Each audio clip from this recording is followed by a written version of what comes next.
Halo, Assalamualaikum. Pagi ini kita akan membahas mengenai perencanaan jenis kelamin laki-laki dan perempuan.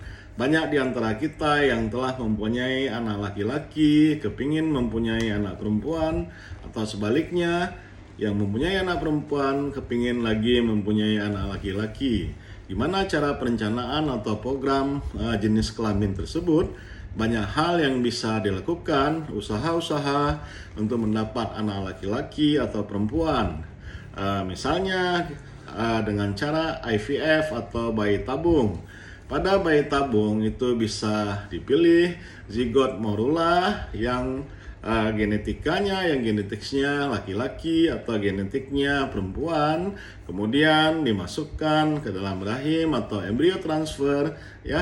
Tapi itu angka keberhasilan untuk pemilihan jenis kelaminnya sampai 99%, tapi keberhasilan untuk menjadi hidup daripada zigot morula tersebut hanya 30%. Kemudian bisa juga dilakukan inseminasi, ya. Pada inseminasi itu bisa dilakukan pencucian atau pemilihan sperma yang mengandung Y atau mengandung X. Kemudian dilakukan inseminasi pada saat ovulasi. Tapi keberhasilannya juga sekali inseminasi itu hanya 15-20%. Tapi pemilihan jenis kelaminnya, pemilihan sperma XY-nya itu bisa mencapai 90%. Nah, bagaimana caranya untuk selain dengan IVF dan inseminasi tadi, bisa kita lakukan secara alami. Apa saja faktor-faktor yang bisa melakukan perencanaan dan pemilihan jenis kelamin itu? Kita bisa melihat sifat-sifat daripada sperma X dan sperma Y, ya.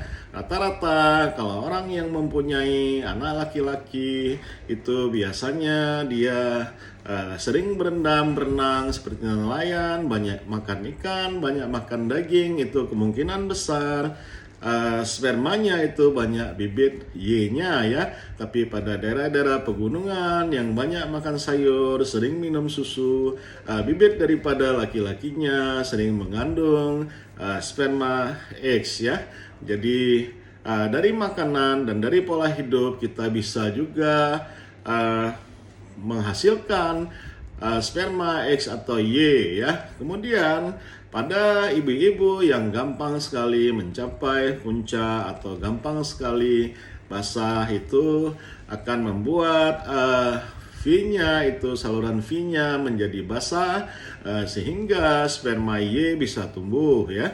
Jadi apabila ingin anak laki-laki, bagusnya istri itu harus mencapai puncak dan menjadi basah, ya, agar suasana V, saluran V itu menjadi pH-nya basah sehingga sperma Y bisa masuk dan bisa hidup, ya.